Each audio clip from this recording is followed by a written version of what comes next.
예수 그리스도를 믿고 신자된 우리에게 공통적으로 기대하는 소원은 무엇이냐면 죄로부터의 승리입니다. 거룩하게 구별된 존재로서 살아가기를 소망하며 기대하죠. 또한 늘 성령의 충만함 속에 하나님의 뜻이 내 삶 가운데 이루어지는 것들을 우리가 원한다라는 것입니다. 그러나 우리 신자의 현실은 어떠합니까? 자신이 소원하는 신자로서의 삶, 그리고 그것을 위하여 기도하는 우리가 응답받는 것이 좀처럼 나타나지 않는 우리 주변을 보게 되고요. 그리고 우리 개개인이 경험하게 된다라는 것입니다.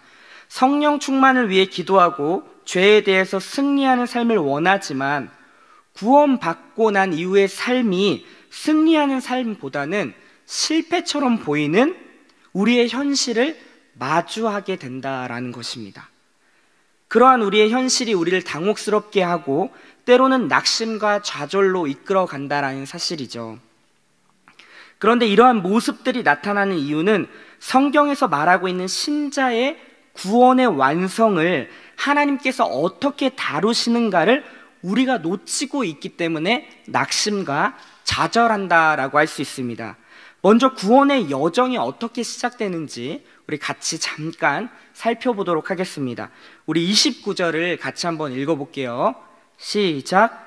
하나님이 미리 아신 자들을 또한 그 아들의 형상을 본받게 하기 위하여 미리 정하셨으니. 하나님께서 우리를 택하신 이유가 있습니다. 미리 정하신 것, 하나님께서 사랑하셔서 하나님께서 택하신 자들을 지금 얘기하고, 그리고 이들에게 요구되고 있는 것은 무엇이냐면 하나님 아들의 형상, 즉 그리스도의 형상을 우리에게 요구하고 있다라는 것입니다. 그러니까 하나님께서 구원하신 궁극적인 목적은 무엇이냐면 그리스도의 형상이라고 할 수 있는 거죠. 다른 말로 하면 거룩하고 흠이 없는 존재라고 할 수 있습니다. 이것을 에베소서에서는 이렇게 이야기하는데요, 제가 한번 읽어보겠습니다. 곧 창세전의 그리스도 안에서 우리를 택하사 우리로 사랑 안에서 그 앞에 거룩하고 흠이 없게 하시려고 그 기쁘신 뜻대로 우리를 예정하사 예수 그리스도로 말미암아 자기의 아들들이 되게 하셨으니. 창세전에 택했다라고 이야기하고 있습니다. 자, 이것은 8장에서 미리 하신 자들을 의미한다라고 할 수 있는 거예요. 택하신 목적이 있는데 에베소서에 보니까 뭐라고 얘기하냐면 거룩하고 흠이 없는 존재가 되기 위해서 택했다라는 사실입니다. 이게 뭐냐면 8장에 나타난 그리스도의 형상이라고 할 수 있는 거예요. 그러면서 뒤에 보니까 자기의 아들들이 되게 하셨다, 이런 표현을 하고 있는데요, 우리 자매님들 항상 이런 표현 나오면 뭔가 좀 서운하기도 하고, 맨날 왜 아들만 하냐, 딸은 왜 안 나오냐, 이런 생각이 있을 수 있는데요, 아들이라고 표현한 것이 형제들만을 위한 것이 아닙니다. 여기서는 아들이라고 표현한 이유가 있어요. 뭐냐면 그 당시에 상속자는 누가 받냐면 아들에게 주어진다라는 것입니다. 그러니까 아들로 표현하고 있는 이 의미는 무엇이냐면 상속받을 자, 즉 우리들을 이야기한다라는 거죠. 형제에게 국한되는 것이 아니라 여기 있는 형제, 우리 자매님들, 즉 하늘나라로 상속받을 우리들을 통칭해서 아들들이라고 표현하고 있는 것입니다. 그래서 성경에 나오는 왜 맨날 아들들만 하냐라는 것은 그런 상속자의 개념이 그 안에 있기 때문이다라는 것을 기억해 주시고, 우리 자매님들은 그런 거구나 하고 넘어가 주시면 감사하겠습니다. 자, 그러니까 우리를 택한 목적은 그리스도의 형상, 거룩하고 흠이 없는 존재라는 것입니다. 하나님께서 우리를 백성 삼으셨으면 거기서 끝이 아니라 하나님의 백성다움 모습으로, 즉 구원의 궁극적인 완성의 자리를 요구받고 있다라는 것입니다.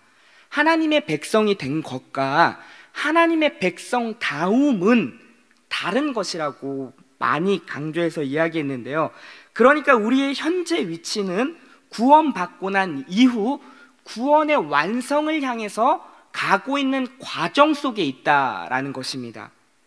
정리하면 이미 이루어진 신분의 구원, 그리고 아직 이루어지지 않은 이루어 가야 할 수준의 구원 사이에 있다라는 것입니다.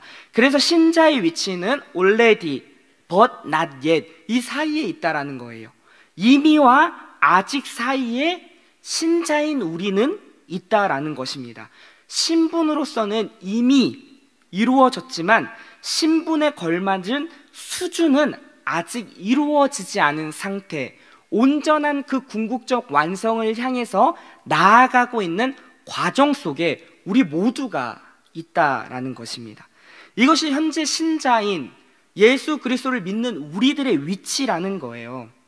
그러면 구원의 완성을 향해 나아가는 이 신자의 삶에 어떠한 도전들이 있는지 오늘 본문을 통해서 우리 같이 한번 살펴보도록 하겠습니다. 먼저 첫 번째로 신자의 여정 속에 항상 대적하는 존재가 있다는 사실을 우리가 놓쳐서는 안 된다라는 거예요. 우리 로마서 8장 31절 우리 힘차게 같이 읽어보겠습니다. 시작. 그런즉 이 일에 대하여 우리가 무슨 말 하리요? 만일 하나님이 우리를 위하시면 누가 우리를 대적하리요? 우리를 대적하는 존재가 있다라는 것입니다. 어둠의 악한 영 사단이죠. 베드로 전서에서는 5장 8절에서 이렇게 기록하는데요. 근신하라 깨어라 너희 대적 마귀가 우는 사자와 같이 두루다니며 삼킬 자를 찾는다라고 이야기합니다. 우는 사자와 같이 두루다니면서 삼킬 자를 찾는 대적, 눈에 보이지 않는 어둠의 악한 영이 신자의 인생들 가운데 늘 있다라는 것입니다. 근데요, 이들이 하는 것이 무엇이냐면 하나님과의 관계를 단절시키게 하는 것을 이들이 주로 한다라는 거예요. 어둠의 악한 영, 사단이. 그래서 우리가 예배의 자리, 기도의 자리, 묵상의 자리, 은혜의 자리로 가는 것을 가로막는 거예요. 왜냐? 그곳에 가면은 하나님의 은혜를 경험하기 때문이에요.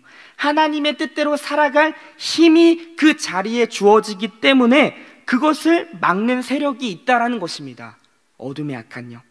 그래서 우리가 성경을 읽고요, 기도하고요, 묵상하고 금요 기도의 자리에 나가는 그런 개인의 경건의 삶이 어려운 이유가 바로 여기에 있다라는 거예요.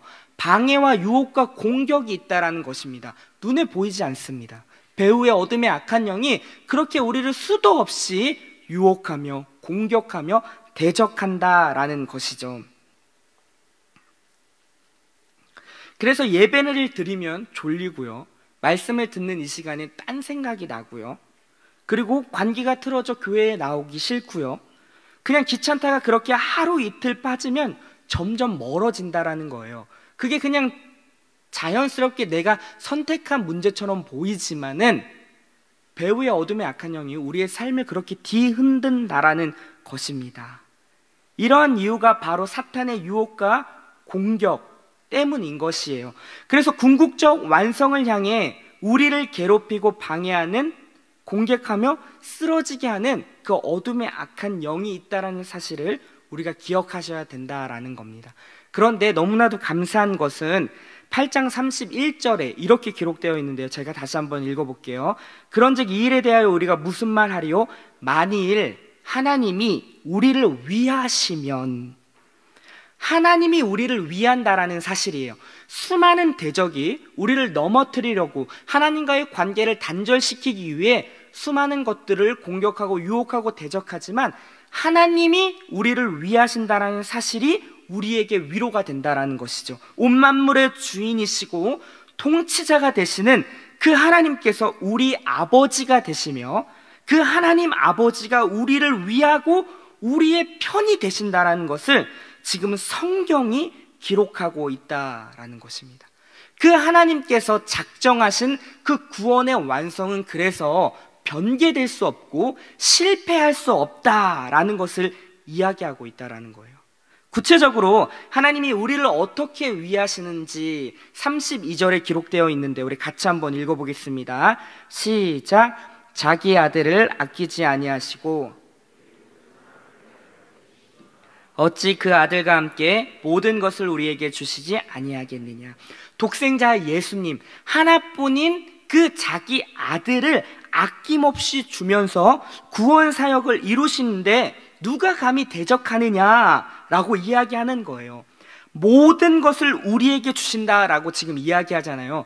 궁극적인 구원의 완성을 위해서 하나님이 모든 것을 다 허락하시겠다라는 의미로 이야기하는 것입니다.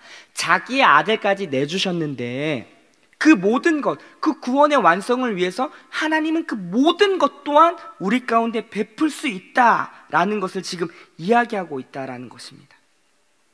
그러니까 하나님께서 구원의 완성을 결국은 이루어내겠다라는 강력한 의지와 주님의 선언이 지금 이 본문 가운데 구구절절하게 담겨져 있다라는 거예요. 아무리 대적하는 사단이 있더라도 하나님이 우리를 위하시면 그 대적은 아무것도 아님을 성경이 고백하고 있다라는 것입니다. 근데요, 우리의 대적은 어떠한 방법으로 우리를 유혹하고 공격할까요? 그것은 바로 사단의 전공인 고발과 정죄라는 것으로 우리를 공격하고 유혹합니다. 구원의 완성을 향해 나아가는 우리의 현실은 때로는 부족하고 연약할 수 있어요. 그렇죠? 왜냐하면 온전한 자리를 이미 이룬 사람들이 아니라 온전을 향하여 나아가는 과정 속에 있는 우리 모두기 때문에 때로는 누군가는 연약하고 부족하고 실패처럼 보이는 우리의 현실이 있을 수 있다라는 것입니다. 저도 예외가 아니에요. 모두가요. 우리 교육자뿐만이 아니라 여기 있는 모든 신자된 우리가 과정 속에 있기 때문에 그러한 모습들이 나타나기도 한다라는 것입니다. 때로는 세상을 택하기도 합니다. 교만하기도 하고요, 거짓되기도 해요. 가정 안에서, 캠퍼스 안에서, 직장 안에서 여러 관계 속에서 사람을 미워하기도 하고 질타하기도 하고요, 원망과 불평을 하기도 하고 때로는 죄악을 선택하기도 하는 우리의 현실을 보게 된다라는 것입니다. 그러면서 그러한 모습을 보면서 우리도 힘들어해요. 내가 이렇게 살아도 될까? 바로 그 포인트에서 누가 치고 들어오죠? 어둠의 악한 영이 치고 들어온다라는 것입니다. 바로 길티 의식이에요. 우리의 연약함을 보고 죄책감을 가지게 한다라는 거예요. 정죄하고 판단하는 거예요. 네가 그러고도 하나님의 자녀냐? 야, 가증스럽게 어떻게 그러한 짓을 행하고 지금 예배의 자리에 네가 있을 수가 있지? 하나님이 그런 너를 사랑하실까? 사랑하지 않을걸? 너의 예배를 받으실까? 받지 않을 거야 라고 하는 수많은 유혹과 공격, 그리고 정죄와 판단이 우리의 마음속에, 우리의 귀 가운데 들린다라는 거예요. 지금 예배 드리는 이 자리, 이 순간에도 그렇게 어둠의 악한 영은요, 우리를 쓰러뜨리려고 어떻게 하면 하나님께 나아가지 못하게 할까? 그렇게 우리를 막고 정죄한다라는 것입니다. 그런데요, 로마서 8장 33절에 그 질문에 대해서, 그 참소와 판단에 대해서 아주 명쾌하게 대답을 해줍니다. 우리 33절 같이 한번 읽어보겠습니다. 시작. 누가 능히 하나님께서 택하신 자들을 고발하리요? 의롭다 하신 이는 하나님이시니 누가 하나님이 택한 자를 고발하느냐라고 지금 이야기하고 있는 거예요.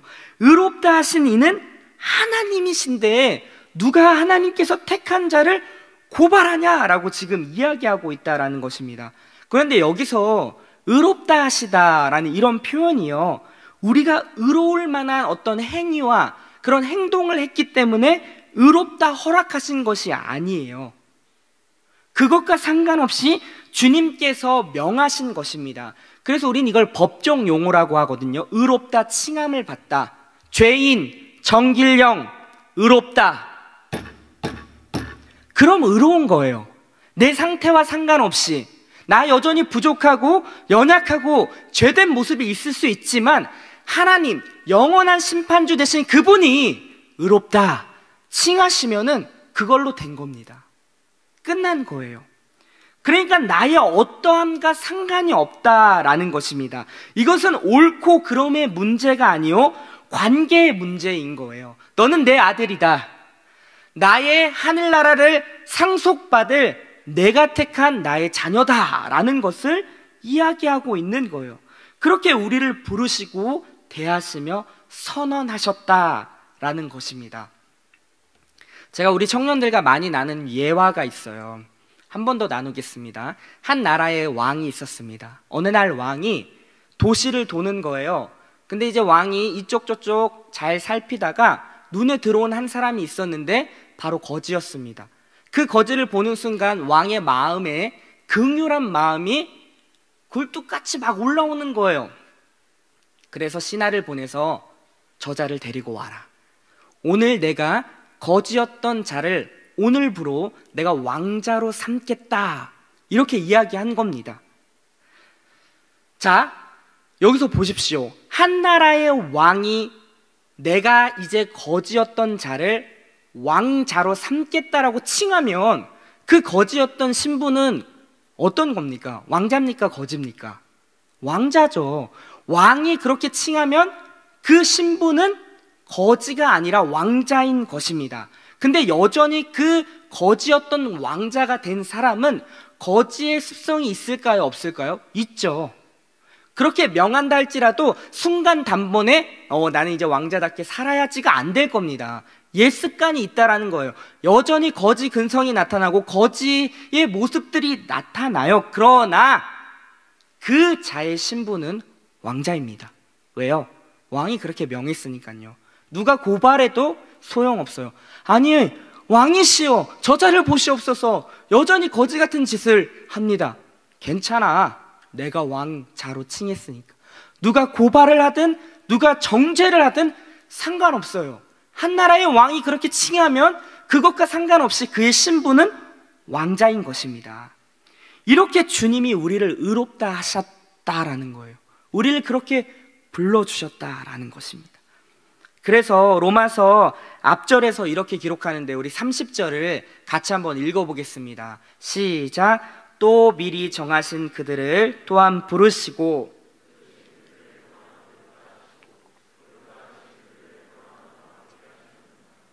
네, 우리가 잘 알고 있는 말씀이죠. 미리 정하셨고 그리고 부르십니다. 그리고 또한 의롭다 하시고 영화롭게 하셨느니라 이렇게 이야기하는데요. 지금 여기서 나오는 건 다 수동태죠. 능동태가 없습니다. 내가 적극적인 의지를 갖고 제가 그렇게 하겠습니다가 아니라 하나님이 미리 아시고 정하시고 부르시고 그리고 부르신 그들을 의롭다 하시고 영화롭게 하셨느니라, 뭐뭐하게 하셨느니라. 다 수동태입니다. 하나님의 작정과 의지 안에서 모든 것이 이루어진 거예요. 그런데요, 우리 마지막 부분을 보니까 뭐라고 했냐면 영화롭게 하셨느니라 라는 완료형을 지금 쓰고 있다라는 것입니다. 그러니까 하나님께서 한 번 작정한, 한 번 구원한 그 구원의 완성을 반드시 내가 이루고야 말겠다라는 하나님의 적극적인 의지가 지금 이 본문에 담겨져 있다라는 것입니다. 그게 우리 가운데도 적용되고 있는 거예요. 목사님, 저는 영화롭지 않은데요. 네, 영화롭지 않지만 영화로운 상태, 즉 궁극적인 그 완성의 자리, 거룩하고 흠이 없는 예수 그리스도의 형상의 자리가 이미 확보된 운명을 살아가는 자들이 누굽니까? 우리입니다. 신자인 우리인 거예요. 방금 들었던 예를 다시 한번 생각해 봅시다. 왕자가 된 거지는 거지 같은 습성이 여전히 남아있다라고 얘기했잖아요. 저녁 만찬을 준비합니다. 오늘은 파티를 열겠노라. 오늘 기쁜 날이다. 내가 왕자를 삼은 저자를 위해서 파티를 열겠다 하고 왕이 진수정찬을 차려놓습니다. 그런데요, 그 왕자가 된 거지는 그 진수성찬 앞에서 어떻게 해죠? 눈이 돌아간 거예요. 평생 보지 못했던 음식을 보면서 이성을 잃고 그 음식을 먹기 시작합니다. 개걸스럽게 손으로 막 집어가면서 아그작 아그작 하면서 먹는 거예요. 자, 여전히 거지의 습성이 나타나죠. 그 모습을 보는 왕은 어떻게 이야기할까요? 너 안 되겠다. 내가 왕자로 삼았는데 너 안 되겠다. 그냥 거지로 다시 살아라. 이렇게 할까요? 그렇게 하지 않는다라는 거예요. 그 왕은요, 그 거지였던 왕자에게 이야기하는 겁니다. 왕자야, 이제 너는 왕자란다. 더 이상 거지가 아니야. 그러면 왕자답게 굴어야 된다. 잘 보고 따라하렴. 왕자는 이렇게 먹는 거야. 근엄하게, 멋있게, 품위 있게 수저를 들고 손으로 퍼먹는 거 아니란다. 이렇게 왕이 왕자를 향해서 교정하는 역할을 해준다라는 것입니다. 이해가 되시죠? 하나님께서 우리를 그렇게 대우하시는 거예요. 우리를 하나님의 백성이요 상속받을 상속자로 불러주셨는데 여전히 거지 같은 습성이 우리 가운데 나타날 수 있습니다. 그리고 어둠의 악한 영은 그 포인트에 우리를 치고 들어오는 거죠. 야, 네가 그러고도 하나님의 자녀야? 라고 하지만 하나님은 우리를 자녀라고 칭해 주시는 거예요. 그리고 그런 잘못된 모습이 있을 때 우리 주님은 교정하신다라는 것입니다. 그렇게 하는 거 아니야, 이렇게 하는 거다. 너 내 백성답게 살아야 되지 않겠냐 라고 하나하나 알려주고 교정해 주시는 거예요. 근데 그게 잘 안 될 겁니다. 한 번 해서 되는 사람이 있어요? 없죠. 수십 년간 그렇게 내가 익숙했던 그 습관이 하루아침에 변한다고요? 시행착오가 있습니다. 실패하고요, 또 때로는 넘어지기도 하고요, 때로는 다시금 그 세상을 택하려고 하는 그런 모습들이 우리 가운데 있을 수 있다는 거예요. 근데 주님이 그 모습을 보고 안 되겠다, 저놈 호적에서 파야겠다, 이러지 않는다라는 것입니다. 하나님이 우리를요 그렇게 대우하신다라는 거예요. 하나님의 백성으로, 하나님의 자녀로 그렇게 하나하나 대우해주고 있다라는 거예요. 연약한 모습이 있어도 괜찮아, 내 백성, 내 자녀는 이렇게 가는 것이다 라고 우리 주님께서 하나하나 교정하면서 가신다라는 겁니다. 이게 바로 신자를 향한 하나님의 열심이에요. 내가 결국 이루겠다라는, 우리의 어떠함에 의해서 그 구원이 완성되는 것이 아니라 그보다 더 앞서 하나님의 열심이 선재되었기 때문에 하나님께 열심이 발현될 수 있는 것입니다. 다시 한번요, 하나님의 열심이 선재되었기 때문에 하나님께 열심이 그 후에 나타날 수 있다는 거예요. 우리 인생 속에 하나님의 열심이 여전히 유효합니다. 함께 하시고 우리를 이끌어 가시는 거예요. 이것이 성경이 말하는 신자의 현 위치며 복음입니다. 그러니 이러한 자들을 누가 고발하겠느냐, 정죄하겠느냐라고 이야기하고 있는 것입니다. 우리 35절도 같이 한번 읽어보도록 하겠습니다. 시작. 누가 정죄하리요? 죽으실 뿐 아니라 다시 살아나신 이는 그리스도 예수시니 그는 하나님 우편에 앉아 계신 자요 우리를 위하여 간구하시는 자신이라. 네, 성경 말씀이 잘못 나온 것 같아요. 그 밑에 절을 보니까 누가 정죄하겠느냐, 죽으실 뿐 아니라 다시 살아나신 예수 그리스도, 그는 하나님 우편에 계셔서 우리를 위해서 친히 간구하시는 자라고 이야기하고 있다는 것입니다. 우리 예수님이 어떠한 분이시죠? 사망 권세를 뚫고 죄를 이기시고 이미 승리하신 그분, 부활의 몸을 입고 하나님 보좌 우편에서 우리의 연약함과 신자의 고충과 그리고 정죄감 속에 있는 우리를 위해서 친히 간구하신다라는 거예요. 어린아이들이 자랄 때 일어나기까지 수많은 실패를 경험하죠. 일어나려고 할 때 또 넘어지고, 다시금 일어나려고 할 때 또 넘어지고, 수십 번 이거를 반복합니다. 그런데 어느 날 순간 그렇게 실패했던 아이가 벌떡 일어나는 것을 부모는 보게 된다라는 거예요. 근데 그 과정이 올 때까지 그 모습을 바라보는 부모의 심정은 어떠하죠? 응원하죠. 그래, 내 아들아, 내 딸아, 좀만 힘내보자. 우리 애기 잘한다. 옳지, 그래, 걷는구나. 그렇게 응원하고 또 간구하고 간절한 마음으로 일어나기를 바라는 것처럼 우리 주님도 하나님 보좌 우편에서 우리를 위해서 그렇게 간구한다라는 거예요. 조금만 더 힘내라. 할 수 있다.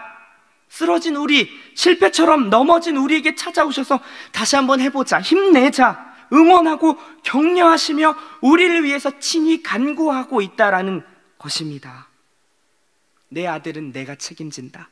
주님이 일거수일투족 우리의 삶을 하나하나 다 보고 계신다라는 거예요. 그 속에서 어떻게 하면 내 자녀답게 살아날 수 있을지, 자라날 수 있을지 계속 관여한다라는 것입니다.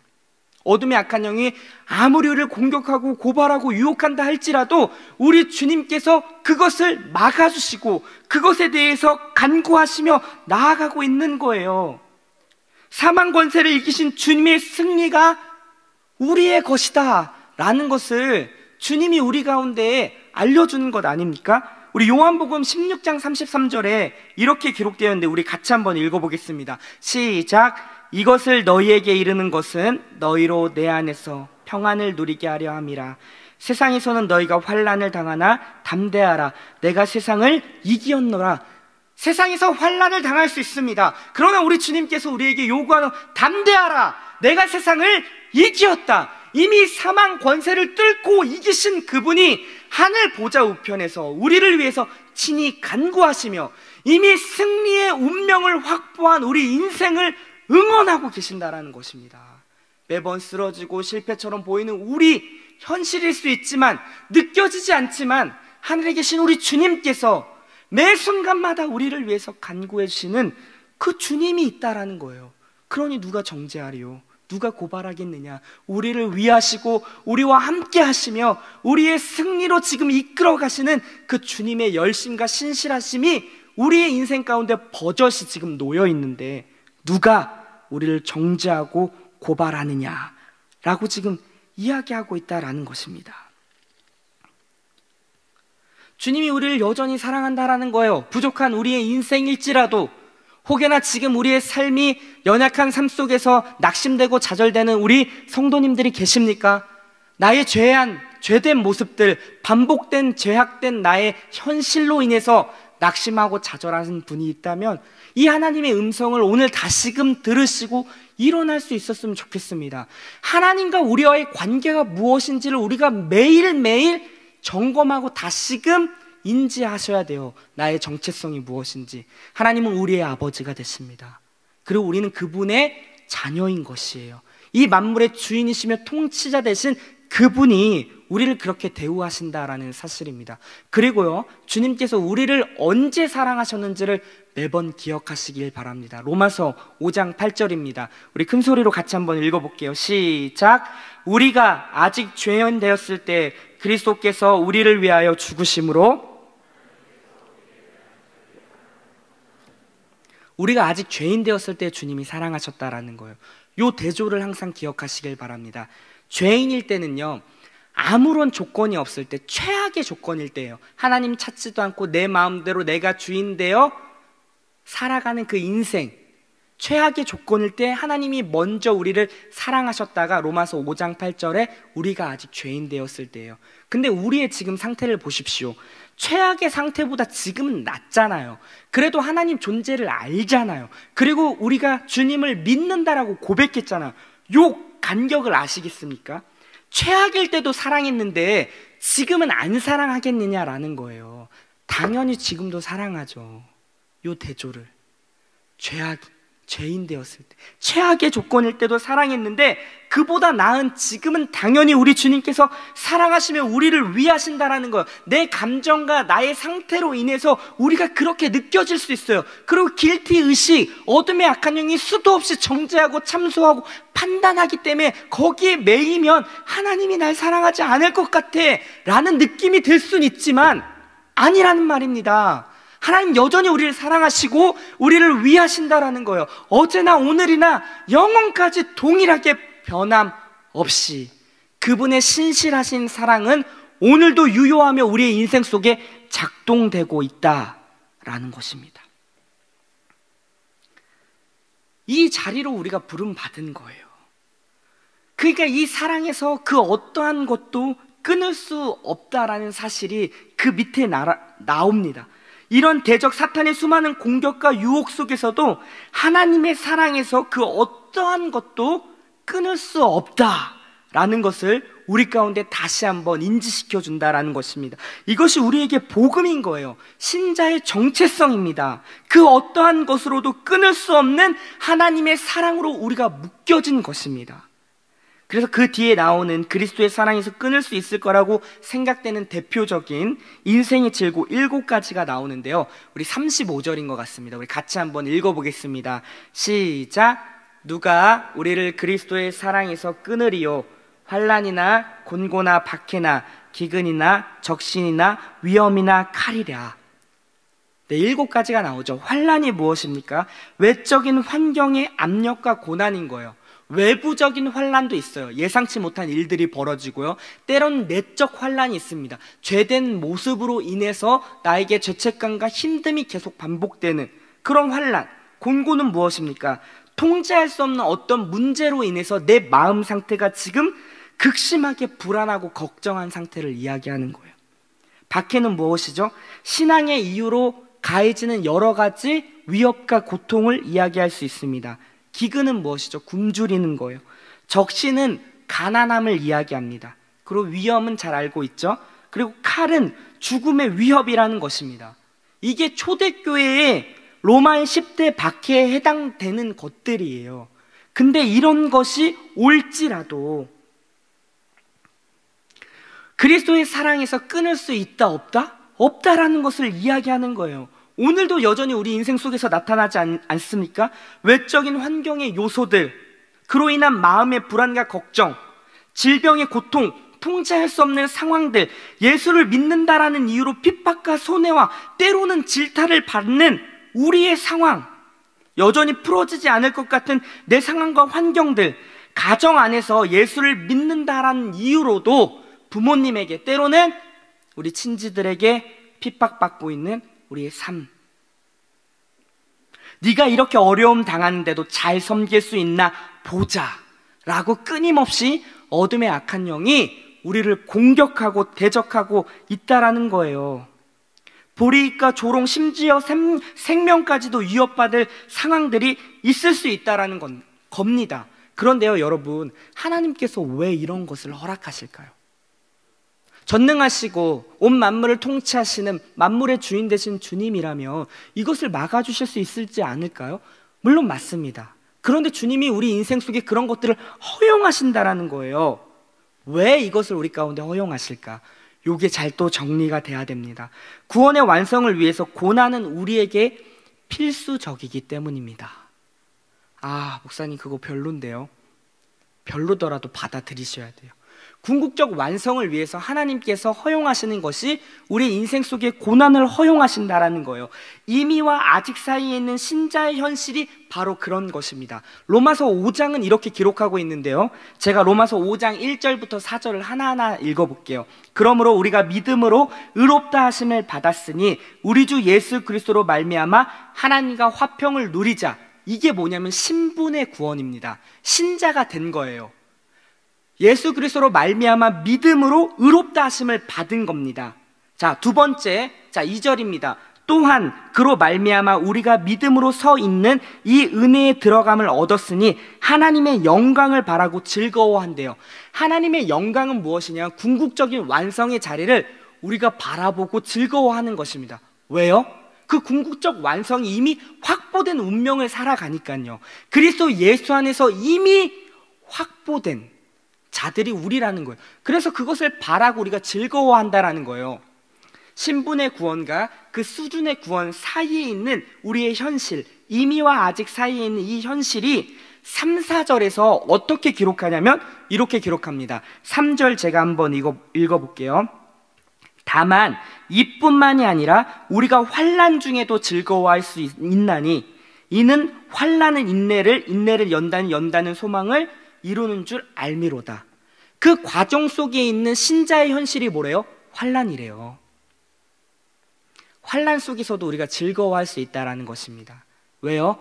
그 환난의 과정이 우리를 궁극적인 완성의 자리로 이끄는 하나의 요소로, 통로로 가져가고 있기 때문이에요. 이해가 되시죠? 네, 우리 아기가 반응해 주네요.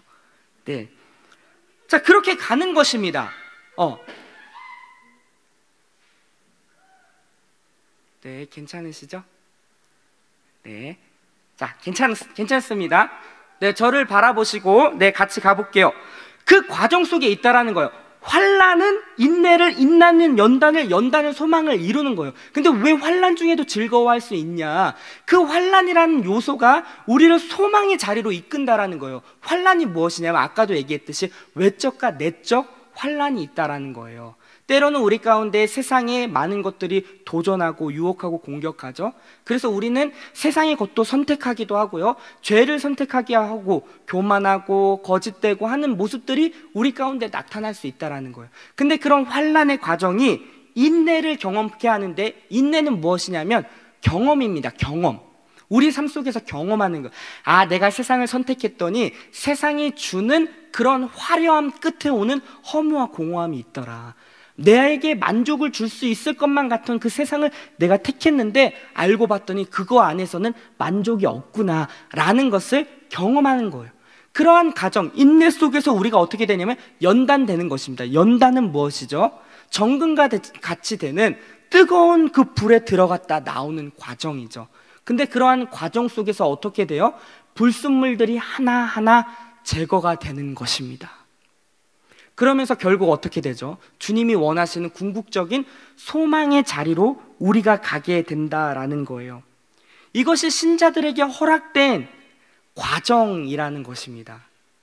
별로 마음에 들지 않습니까? 근데 어쩔 수 없어요. 주님께서 그렇게 허락하시는 것입니다. 환난, 인내, 연단, 소망의 자리. 그래서 로마서 8장 17절에 이렇게 기록하지 않습니까? 같이 한번 읽겠습니다. 시작. 자녀이면 또한 상속자, 곧 하나님의 상속자요 그리스도와 함께한 상속자니 우리가 그와 함께 영광을 받기 위하여 고난도 함께 받아야 할 것이라. 영광을 받기 위해서 고난도 있어야 된다는 것을 이야기합니다. 로마서 8장 18절도 이렇게 기록하는데요. 같이 읽겠습니다. 시작. 생각하건대 현재의 고난은 장차 우리에게 나타날 영광과 비교할 수 없다. 장차 나타날 그 영광, 그 궁극적인 완성의 자리, 그 소망의 자리, 상속받을 그 자리는 현재 지금 우리에게 주어진 고난과 비교할 수 없다 라고 주님이 이야기하고 있다는 것입니다.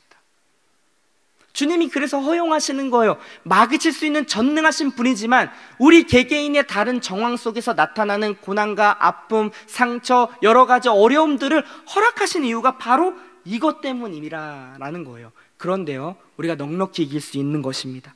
넉넉히 이길 수. 8장 37절 우리 큰 소리로 한번 읽겠습니다. 시작. 그러나 이 모든 일에 우리를 사랑하시는 이로 말미암아 넉넉히 이깁니다. 넉넉히. 하나님 사랑 때문에 넉넉히 이길 수 있는 거예요. 여기서 넉넉히 이긴다라는 말은 무엇이냐면 압도적인 승리를 의미한다라는 것입니다. 그리스도의 사랑으로 말미암아 우리에게 주어진 모든 여정을 거뜬히 넉넉히 압도적으로 승리할 수 있다, 견뎌낼 수 있다라는 것을 이야기하고 있다라는 것입니다. 이건 단지 승패 를 이야기하는 거 아니에요. 그런 차원이 아닙니다. 손해보는 것도 그리스도의 사랑이 부어지면 괜찮은 거예요. 정말 죽을 것 같은 힘든 상황에서도 주님의 사랑이 내 안에 있으면 견디고 나아갈 수 있는 것입니다. 말도 안 되는 억울한 상황들, 마음의 아픔과 고통, 그리스도의 사랑이면 넉넉히 이겨낼 수 있는 것입니다. 남에게 말 못할 나만의 상처와 아픔과 고통, 그리스도의 사랑이 우리의 인생 가운데 있다면 압도적으로 넉넉히 이겨낼 수 있음을 지금 성경이 이야기하는 겁니다. 이것이 바로 넉넉히 이기는 거예요. 저도 웃을 수 있는 여유. 우리를 사랑하시는 이 때문에 모두가 안절부절할 때 름름할 수 있는 그 여유. 그것이 바로 우리를 사랑하시는 이 때문에 가능하다라는 것입니다. 고린도 후서에 이렇게 기록되어 있어요. 우리 같이 한번 요거 읽어볼게요. 자, 6장 9절 10절입니다. 시작. 무명한 자 같으나 유명한 자요 죽은 자 같으나 보라 우리가 살아있고 징계를 받는 자 같으나 죽임을 당하지 아니하고 근심하는 자 같으나 항상 기뻐하고 가난한 자 같으나 많은 사람을 부요하게 하고 아무것도 없는 자 같으나 모든 것을 가진 자로다. 이게 우리의 위치예요. 이게 넉넉히 이기는 것입니다.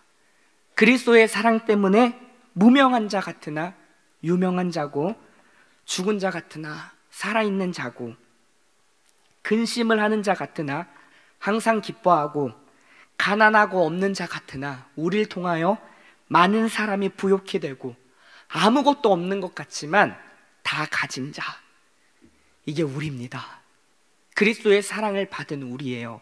이게 신자의 위치라는 것입니다. 그래서 넉넉히 이겨낼 수 있는 것이에요.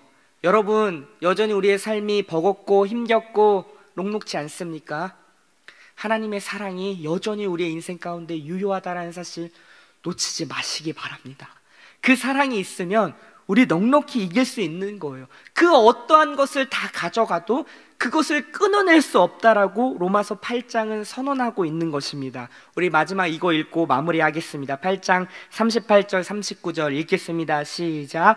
내가 확신하노니 사망이나 생명이나 천사들이나 권세자들이나 현재일이나 장래일이나 능력이나 높음이나 기쁨 피조물이라도 우리를 우리 주 그리스도 예수 안에 있는 하나님의 사랑에서 끊을 수 없다라고 이야기하고 있습니다. 때로는 육체의 죽음과 생명으로, 이 세상의 권력을 조장하는 악한 영들로, 또한 불확실한 나의 인생, 그 미래의 걱정으로, 현재의 삶이, 또 악한 영의 능력이나 때로 권력의 그 지위의 높음, 하나님보다 더 높아져 있는 그 철학과 사상 학문의 깊음, 이러한 것이 우리를 뒤흔들 수 있지만은 그러한 어떠한 것을 다 갖다 붙여도 하나님 안에 있는 그리스도의 사랑 안에서, 그리스도 안에 있는 하나님의 사랑에서 우리를 끊어놓을 수 없다. 이것이 우리가 가지고 있는 복음이다라는 것입니다. 아들을 주신 사랑, 용서의 사랑, 희생의 사랑, 영원한 사랑, 그 사랑으로 우리는 넉넉히 이겨낼 수 있다라는 것입니다. 죄를 이기게 할 것입니다. 고난을 이기게 할 것입니다. 핍박을 이기게 할 것입니다. 여러분 삶에 놓여지는 모든 문제 속에서 이겨내게 할 것입니다. 이것이 우리에게 허락된 복음이요, 지금 이 시간 이 자리에서도 작동되고 있는 하나님의 은혜입니다.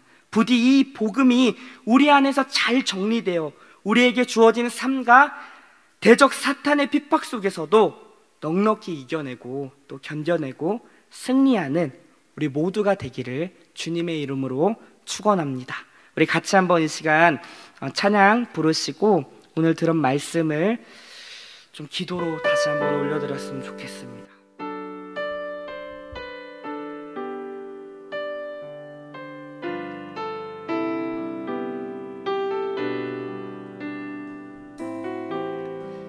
네, 우리 같이 찬양하며 나아가겠습니다. 아버지 사랑 내가 노래해.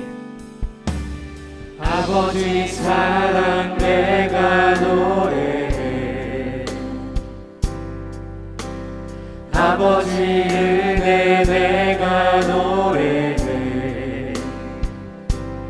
그 사랑 변함없으신, 거짓없으신 성실하신 그 사랑, 상한 갈대 꺾지 않으시는, 꺼져가는 등불 끄지 않는 그 사랑, 변함없으신, 거짓없으신 성실하신 그 사랑, 사랑, 그 사랑,